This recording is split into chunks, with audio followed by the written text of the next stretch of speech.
நற்செய்தி வாசகம். மிக சிறியோராகிய என் சகோதர சகோதரிகளுள் ஒருவருக்கு நீங்கள் செய்வதெல்லாம் எனக்கே செய்தீர்கள். மத்தேயு எழுதிய தூய நற்செய்தியிலிருந்து வாசகம்.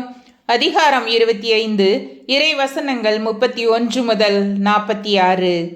அக்காலத்தில் இயேசு தம் சீடர்களை நோக்கி கூறியது: வானதூதர் அனைவரும் புடைசூழ மானிட மகன் மாட்சியுடன் வரும்போது தம் மாட்சி மிகு அரியணையில் வீற்றிருப்பார்.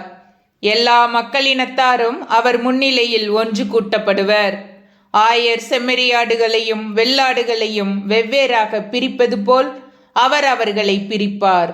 செம்மறியாடுகளை வலப்பக்கத்திலும் வெள்ளாடுகளை இடப்பக்கத்திலும் நிறுத்துவார். பின்பு அரியணையில் வீற்றிருக்கும் அரசர் தம் வலப்பக்கத்தில் உள்ளோரை பார்த்து, என் தந்தையிடமிருந்து ஆசி பெற்றவர்களே, வாருங்கள், உலகம் தோன்றியது முதல் உங்களுக்காக ஏற்பாடு செய்யப்பட்டிருக்கும் ஆட்சியை உரிமை பேராக பெற்றுக்கொள்ளுங்கள்.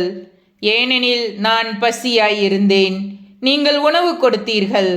தாகமாயிருந்தேன், என் தாகத்தை தணித்தீர்கள். அந்நியனாக இருந்தேன், என்னை ஏற்றுக்கொண்டீர்கள். நான் ஆடையின்றி இருந்தேன், நீங்கள் எனக்கு ஆடை அணிவித்தீர்கள். நோயுற்று இருந்தேன், என்னை பார்க்க வந்தீர்கள். சிறையில் இருந்தேன், என்னை காண வந்தீர்கள் என்பார். அதற்கு நேர்மையாளர்கள், ஆண்டவரே, எப்பொழுது உம்மை பசியுள்ளவராக கண்டு உமக்கு உணவு கொடுத்தோம்? அல்லது தாகமுள்ளவராக கண்டு உமது தாகத்தை தணித்தோம்? எப்பொழுது உம்மை அந்நியராக கண்டு ஏற்றுக்கொண்டோம்? அல்லது ஆடை இல்லாதவராக கண்டு உமக்கு ஆடை அணிவித்தோம்?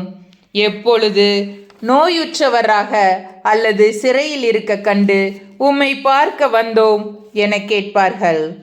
அதற்கு அரசர், மிக சிறியோராகிய என் சகோதர சகோதரிகளுள் ஒருவருக்கு நீங்கள் செய்ததை எல்லாம் எனக்கே செய்தீர்கள் என உறுதியாக உங்களுக்கு சொல்கிறேன் என பதிலளிப்பார்.